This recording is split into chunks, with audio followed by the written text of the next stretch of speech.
Many lives many masters, कई जीवन कई देवात्माएं। एक मशहूर मनोवैज्ञानिक द्वारा अपनी एक युवा मरीज की पूर्व जन्म चिकित्सा की सच्ची कहानी, जिसने उन दोनों के जीवन को बदलकर रख दिया। लेखक डॉक्टर ब्रायन बीज। अध्याय 15। हमारे अंतिम सत्र के 2 महीने के बाद कैथरीन का संदेश आया और उसके साथ एक नई मुलाकात का कार्यक्रम तय हुआ। उसने कहा कि उसके पास मुझे बताने के लिए कुछ बहुत ही दिलचस्प है। जब हम मेरे ऑफिस में गए तो खुश, मुस्कुराती और अपनी अंतर्मन की शांति से दमकती एक नई कैथरीन की मौजूदगी ने मुझे थोड़ा हैरत में डाल दिया। एक पल के लिए मैंने पहले वाली कैथरीन के बारे में सोचा और यह भी सोचा कि इतने कम समय में वह कितनी दूर निकल आई है। कैथरीन पूर्व जन्मों को पढ़ सकने वाली एक मशहूर मनोविज्ञानी ज्योतिषी आइरिस सॉल्ट्जमैन से मिलने जा चुकी थी। मैं थोड़ा आश्चर्य में था, लेकिन कैथरीन की जिज्ञासा और अनुभव की गई घटनाओं के बारे में कुछ अतिरिक्त संतुष्टि पाने की चाह को समझ गया। मैं खुश था कि उसमें यह करने का आत्मविश्वास आ गया था। कैथरीन ने आइरिस के बारे में एक दोस्त से सुना था। उसने आइरिस से बात की और मेरे ऑफिस में जो कुछ सामने आया उसके बारे में बिना कुछ बताए एक मुलाकात करना तय किया। आइरिस ने उससे सिर्फ जन्म तारीख, समय और जन्म का स्थान पूछा। इन जानकारियों के आधार पर उस ज्योतिषी ने उसे बताना शुरू किया। इसके बाद उसने पूर्व जन्मों के बारे में बताने में सक्षम आइरिस के अंतर्ज्ञान के संयोजन से एक जन्म कुंडली बनाई। किसी ज्योतिषी के साथ कैथरीन का यह पहला अनुभव था और वह वाकई नहीं जानती थी कि क्या होने वाला है। उसे हैरत में डालते हुए आइरिस ने उन सब बातों को प्रमाणित कर दिया जो कैथरीन की संवहन उपलब्धियां थी। आइरिस अपने आप में एक परिवर्ती अवस्था में धीरे धीरे बात करते हुए और जल्दी में बनाए ज्योतिष ग्राफ पर चिन्ह लगाते हुए काम करती थी। कुछ मिनटों के बाद वह इस अवस्था में प्रवेश कर गई और कैथरीन के गले तक पहुंच गई और उसने बताया कि पूर्व जन्म में कैथरीन को फांसी दी गई थी और उसका गला भी काटा गया था। उसका गला एक युद्ध के दौरान कटा था। आइरिस कई सदियों पहले उसके गांव में लगी आग और विध्वंस को भी देख सकती थी। उसने बताया कि मौत के समय कैथरीन एक युवा आदमी के रूप में थी। आइरिस की आंखों में उस समय चमक नजर आई जब उसने बताया कि कैथरीन एक युवा के रूप में नाविकों की पोशाक में है। उसने छोटी काली पैंट और जूते पहने हैं जिस पर अजीब से बक्कल हैं। अचानक आइरिस ने अपना बायां हाथ कसकर पकड़ लिया और यह बताते हुए कि उसमें कोई नुकीली चीज घुसी है, भयानक दर्द महसूस करने लगी। उस हमले ने उसे घायल करते हुए स्थायी घाव छोड़ दिया है। यह एक बड़ी समुद्री लड़ाई में हुआ और युद्ध स्थान अंग्रेजी तट से दूर था। इसके बाद उसने एक समुद्री नाविक की कहानी सुनाई। आइरिस ने कैथरीन के जीवन कालों के कई हिस्सों के बारे में बताया। उसमें पेरिस का संक्षिप्त जीवन था, जहां कैथरीन फिर से एक लड़का थी और कम उम्र में गरीबी के कारण मर गई थी। एक अन्य काल में वह दक्षिण पश्चिमी फ्लोरिडा तट पर रहने वाली एक अमेरिकन इंडियन महिला थी। इस जीवन काल के दौरान वह एक उपचारक के रूप में थी जो कि नंगे पैर घूमती थी। वह काली चमड़ी वाली और अजीब सी आंखों के साथ अतीन्द्रिय शक्ति रखती थी। उसे नीले पत्थरों से बने आभूषण पहनना पसंद था।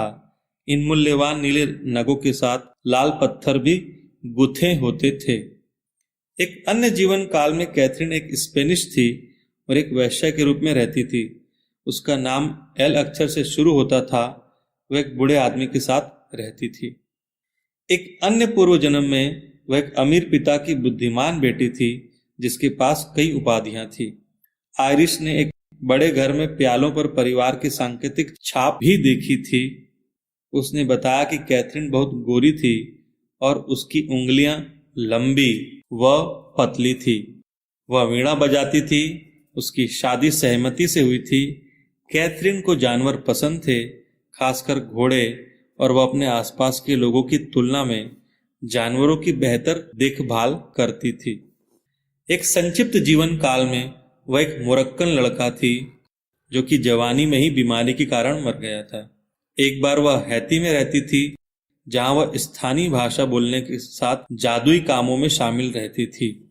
एक अन्य जीवन काल में वह मिस्र में रहती थी और वहां के संस्कृति में शवों को दफनाने के रीति रिवाजों के साथ जुड़ी थी। उस दौरान वह गुथे बालों वाली एक महिला के रूप में थी। इटली और फ्रांस में उसके कई जीवन काल गुजरे। एक में वह फ्लोरेंस में रहती थी और धार्मिक कार्य करती थी। बाद में वह स्विट्जरलैंड चली गई और एक मठ में शामिल हो गई। वह 2 बच्चों वाली एक महिला के रूप में थी। वह सोना और सोने से बनी कलाकृतियां पहनने की शौकीन थी और उसने एक सुनहरा क्रॉस पहना हुआ था। फ्रांस में वह एक ठंडे और अंधेरे कैद खाने में बंद थी। एक अन्य जीवन काल में आयरिश ने देखा कि कैथरीन लाल रंग की यूनिफॉर्म पहने एक पुरुष है जो कि घोड़ों और सिपाहियों के साथ है। उसके कपड़े लाल और सुनहरे हैं। संभवतः वह रूसी था। एक अन्य जीवन काल में वो प्राचीन मिस्र में एक नूबियन गुलाम के रूप में थी, जहां एक समय उसे पकड़कर जेल में ठूस दिया गया था। एक अन्य जीवन काल में कैथरीन जापान में थी और किताबों तथा पढ़ाने से जुड़े एक विद्वान पुरुष के रूप में थी। उसने लंबी उम्र जी और कई स्कूलों में काम किया और अंत में जर्मन सैनिक के रूप में उसका ताजा जीवन काल था, जिसमें वह एक लड़ाई में मारा गया था। मैं आयरिश द्वारा की गई इन पूर्व जन्मों और घटनाओं की इतनी सही व्याख्या को सुनकर अचंभित था। संवहन सत्रों के दौरान हुए प्रतिगमन में कैथरीन का खुद से संवाद हैरान कर देने वाला था।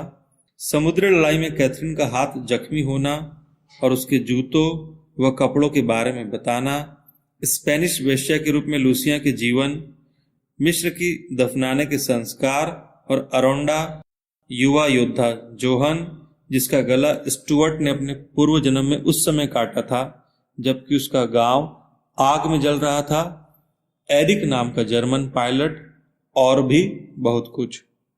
इसके अलावा इनमें कैथरीन के वर्तमान जीवन से भी संबंध था। उदाहरण के लिए कैथरीन का नीले पत्थर वाला आभूषण पसंद करना, खासकर लैपिज लाजुली नाम के नीले नग। हालांकि आयरिश के साथ अपनी मुलाकात के दौरान उसने ऐसा कुछ नहीं पहना था। उसे जानवर हमेशा से पसंद थे, खासकर घोड़े और बिल्लियां। वह इंसानों की तुलना में उनके साथ सुरक्षित महसूस करती थी और यदि उसे दुनिया में घूमने के लिए किसी एक जगह चुनने को कहा जाए तो वह फ्लोरेंस होगी। कोई ऐसी वजह नहीं थी कि मैं इस अनुभव को एक वैध वैज्ञानिक अनुभव का नाम दे सकूं। परिवर्तनों को नियंत्रित करना मेरे वश में नहीं था, लेकिन ऐसा हुआ था और मुझे लगता है कि उन्हें यहां जोड़ना महत्वपूर्ण है। उस दिन क्या हुआ था उसे लेकर मैं निश्चिंत नहीं था। हो सकता है कि आयरिश ने अवचेतन रूप से टेलीपैथी का प्रयोग किया और कैथरीन के मस्तिष्क को पढ़ लिया, क्योंकि पूर्व जीवन काल कैथरीन के अवचेतन में मौजूद थे। या यह भी हो सकता है कि आयरिश अपनी अतीन्द्रिय शक्ति से पूर्व जन्मों के भेद खोल सकती थी। कुछ भी हो, पर ऐसा हुआ।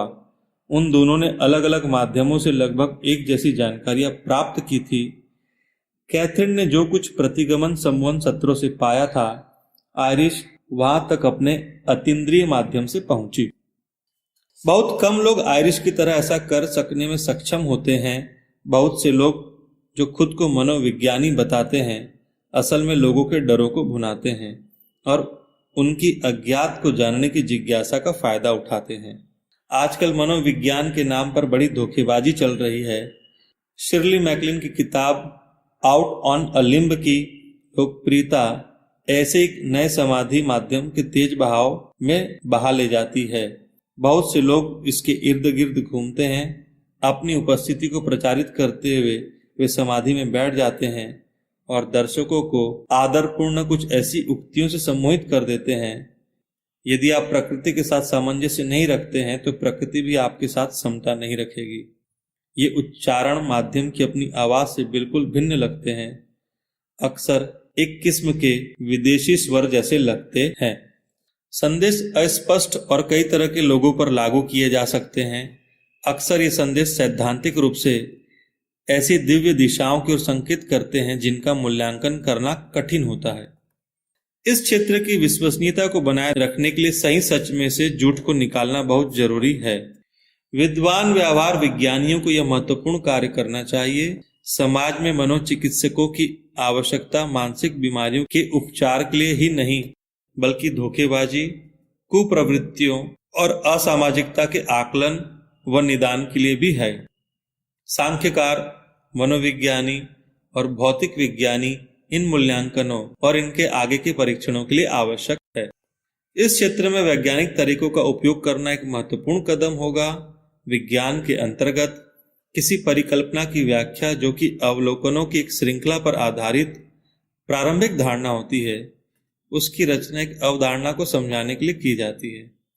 एक सिद्धांत का रूप लेने से पहले इन परीक्षणों के परिणामों को सिद्ध और उनका प्रतिरूपण किया जाना चाहिए।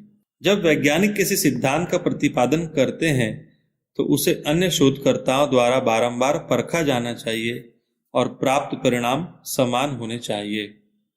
ड्यूक यूनिवर्सिटी के doctor Joseph B Rhine, University of Virginia के doctor Ian Stevenson, New York city college के मनोचिकित्सा विभाग के डॉक्टर गेर्ट्रूड स्मिडलर और कई अन्य मशहूर शोधकर्ताओं ने वैज्ञानिक रूप से स्वीकार्य अध्ययन के आधार पर सिद्ध किया है कि ऐसा किया जा सकता है।